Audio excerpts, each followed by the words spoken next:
Hello, I'm ABXTrica, and this is Q&A Saturday, the weekly series where I answer your questions that have been asked over the past week or so across my channel. These tend to be mostly focused around the next Minecraft update, the aquatic update we're currently calling it, or Minecraft 1.3/1.13, but it also tends to focus on stuff like my channel, life, and indeed the universe in general. So if you want to ask a question for next week's Q&A, because all of these comments come from last week's Q&A Saturday, then leave it in the comment section down below. If you've ever had a question you want to ask me, put it down there, and I read through all of those, and I pick some out for next week's Q&A. So that's how you get your question answered. And let's get straight into last week's questions. Please do like this if you do like it, because it helps out the channel. And let's say you do like the Q&As and you want to keep on seeing them every single week on the channel. But let's get straight into the very first question, which comes in from Ron Defrain, who says, Q&A, do you know if you'll have to use name tags to keep fish from despawning? So yeah, this is a really interesting question, because obviously if you take any normal mob and you put them in a place, then they're just going to despawn instantly, right? So why fish different? Because it's been a stated goal from the Minecraft team that you will be able to make aquariums, but what stops these fish from despawning? Because wasting name tags on fish would be such a big deal that no one wants to do. So how do you fix this problem? And the simple answer is that no, you won't need name tags to stop fish from despawning, because they will follow the same rules as some other mobs, the friendly mobs,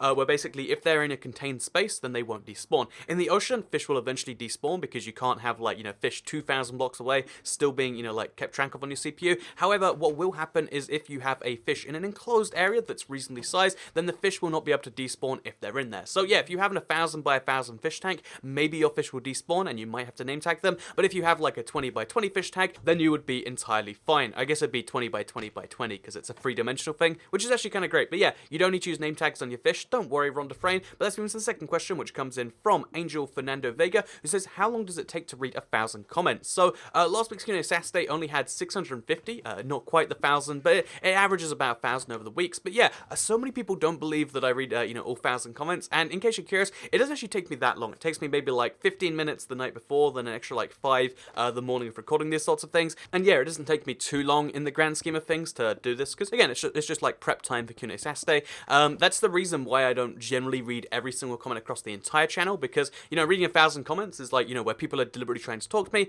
That makes sense. Whereas I get 35,000 comments across the entire channel every month. It was 35,565 in the last 30 days, and obviously that's too much to read through. So I like having this dedicated place, and it's like it's my effort to actually see what the community is saying, because of those 35,000 comments, a lot of them aren't even directed at me. They're not even useful. They're just first or whatever. But off the 35,000, off the 1,000, sorry, for Q&A Saturday, they're all comments at least directed at me, and even if a lot of them are just saying whatever, it's still useful to get through. Whereas again, that's the difference there. So yeah, that's why I read the 1,000 comments every single Q&A Saturday. I think it's a worthwhile use of my time to see what people are saying, and I think that's useful as a content creator or YouTuber or whatever you want to call me. So let's move on to the next question, which comes in from Building Blocks Minecraft, who says, do you think that humans will ever reach other galaxies? Because I said we can off out universe and stuff. So the simple answer to this question is I am really skeptical about the idea. There's a really simple idea of the Fermi paradox or anything like that there's got to be some great filter in place that keeps other civilizations from reaching us,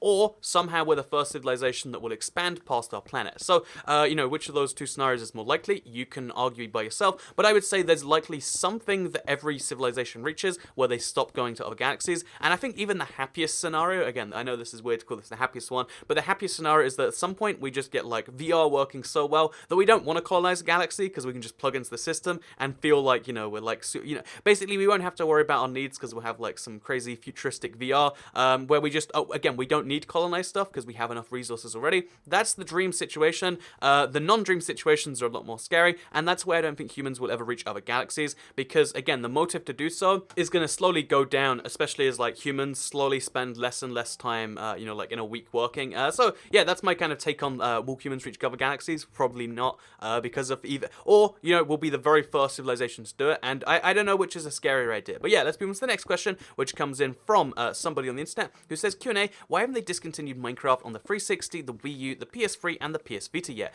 I get that there's still a lot of players playing on those platforms, but they are several years old. It seems kind of ridiculous to me. So yeah, somebody on the internet, I mean, you kind of said it yourself. There's a lot of players playing on those platforms, and bear in mind, if you are someone who's still playing Minecraft 360, you're still playing Minecraft Wii U, whatever you're playing, you're probably playing that because you don't have another option. There's no one who has a PS4 and a PS3 and is like, actually, I'll keep playing the PS3 version, it's just easier. Or there's no one who has a 360 and a One who just figures, I'm going to exclusively play 360 because it was just easier, because most of the same functions are replicated. So first of all, there's millions of players that they'd be essentially abandoning if they stopped updating those platforms. platforms. And the second issue is the fact that there's probably some revenue calculation that they have to go through, where like, okay, if we keep bringing out updates, we make more sales. If we keep making more sales, we'll make more DLC sales. And by just, porting the updates to those consoles anyway, because if you don't know, the Minecraft console team has the same engine they use across all the games, so they just port to the 360, and then from the 360 to everything else. It doesn't actually take them more effort to do so. So right now, it's a worthwhile trade-off, and they said they intend to keep doing it until the consoles themselves are discontinued. So yeah, that's going to last for quite some time, and although it seems kind of weird, it doesn't take them more effort, and it does probably make them marginally more money, and also it keeps the millions of players on those platforms again, like, kept entertained. So it's like a win-win-win-win situation. So yeah, let's move on to the next question, which comes in from Trev Orton, who says, Q&A, what do you think of people who say they're first? So again, as someone who reads a lot of comments on YouTube, at least every week, I will say the first comment is one of the most frustrating ones as a YouTuber and as a viewer, but it actually makes sense. So YouTube has one of the most toxic comment sections on the internet. That's just like an accepted thing, right? I wish it wasn't the case, but it kind of is.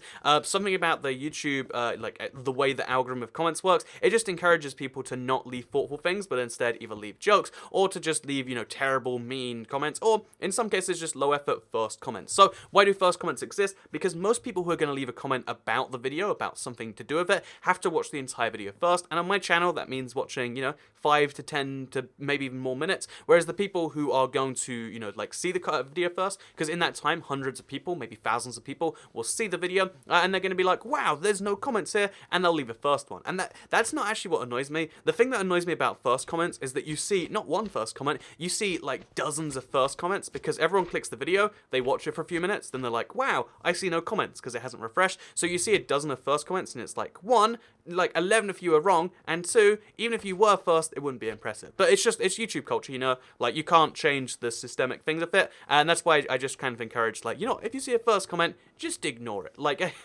I mean, it's just one of those things where they're going to exist, there's nothing we can do about them, and I guess the best thing is just to, like, pretend they don't exist. So yeah, let's move to the next question, which comes in from Tajay, who says, Q&A, do you think Minecraft should have a sky update, and what do you think they should add in it? So, first of all, there was going to be a sky dimension at one point, which is what most people think of when they hear sky update, but when I heard this comment, the immediate thing that comes to my mind is in the way Jeb said that, like, oh, the current update is focusing on oceans, we might have one focusing on deserts or another biome in the future, and that's going to be our kind of theme going forward. So an obvious one after the oceans would be the sky, because right now skies in Minecraft essentially don't exist. Like, there is one thing you find in the sky, and that is clouds, and clouds are something everyone, most players hate and have turned off anyway. Like, I think the majority of Minecraft players don't even see clouds, so essentially skies have nothing in them. So I would love it if there were, things in the sky, and here's a couple of cool ideas. So first of all, I'd love it if clouds had some real effect on the game that was desirable. Maybe if you had, like, a particular type of block, or you brought shiz up there, you could harvest the cloud block and you could use it in some way.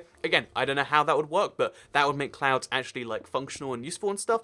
Second of all, they should render like they do on Bedrock, so you can see through them, so it's not as big of a deal. And third of all, I would really love to see, well, we've been discussing an overworld dragon for a while now. Would it be great if we had some mobs up there, so you'd see some birds, and then every now and then, in a super rare event, like red dragons or something, would fly all the way at the top, and you wouldn't be able to, like, get to them, you wouldn't be able to fight them, unless you were at the top of the layer too. Again, it'd be awesome if the sky had some real stuff going on there, and yeah, I would love to see a sky update, even if it's, I think it would probably not be a full update of itself, but I think it would be a lot of stuff in another update maybe. I think it'd be great, and yeah, good idea to Jay. A lot of other people liked it because it got 60 upvotes. But let's move on to the next question, which comes in from James Paddock, who says, I just wanted to say that I've been on the channel since the 360 Minecraft days and have seen Minecraft change a lot. Thank you for turning me from a noob into a pro at the game. So you're welcome. Thank you so much for the comment. It actually reminds me that, like, a lot of the tutorial videos actually have helped someone when I see something like this. And again, I really value it, James Paddock, so thank you so much. But I actually wanted to use this as an opportunity to say, one, isn't it crazy that, like, everything started on 360, now we're all the way over here? And two, I wanted to say that, like, yeah, I kind of want to do, like, another noob to pro, like, tutorial series, and I think the best time to do it is probably after the aquatic update, right? Because there's still so many people who, like, make some common mistakes in Minecraft, and although it'd be, like, fun to make a 5 mistakes you probably still make video, I think there is opportunities to make series of tutorials that are, like, essential for something else. So again, like, maybe the essential Minecraft builds you need, maybe something like that. So expect to see that at some point, and yeah, every now and then I want to go back to, like, the basics to help people with stuff they've necessarily missed or just haven't cared about in a while, because there's a lot of important things in in Minecraft to know. So yeah, thanks James Paddock, but let's move on to the next question, which comes in from Kevin Okada, who says, Q&A, will Bedrock Edition have the new lava? Isn't it just the texture changing? So yeah, if you don't know, Minecraft PE / Minecraft Bedrock / Minecraft on the, saying it to all of its names is impossible, but that version of Minecraft has the beta version of Minecraft Lava as opposed to the full release. Why is that? At first I thought it was like to symbolize the game still being in beta, but I think there's two reasons for it right now. One, the beta lava works better with the aesthetic of the game on mobiles, because obviously they saturate the game, they make the colors much more bright. That makes the game more appealing, both in terms of, I think, young players, but also in terms of everyone. There's something about highly saturated colors that just make you, like, I don't know, it makes people more interested in the game. I don't understand how or why. It's like psychological science right there. But warmer colors are more inviting, and that's just a real thing. And the second thing is that they're changing the lava texture on the Java version soon with the brand new textures that Jap is doing. So I imagine as soon as they change those textures, they'll change them on the Bedrock, and then they'll have all the textures and all the platforms match. And yeah, that'll be kind of an interesting thing. So let's move on to the next question, shall we? Which comes in from Lord Pineapple, who asks if the ocean aquatic will affect world generation besides what goes on in the ocean. And so far, the answer to your question is no. If you take a Minecraft 1.12 seed and a Minecraft 1.13 seed, they're exactly the same, just the oceans are a little bit different. So yeah, that means that I imagine, unless we see some other huge change for the end,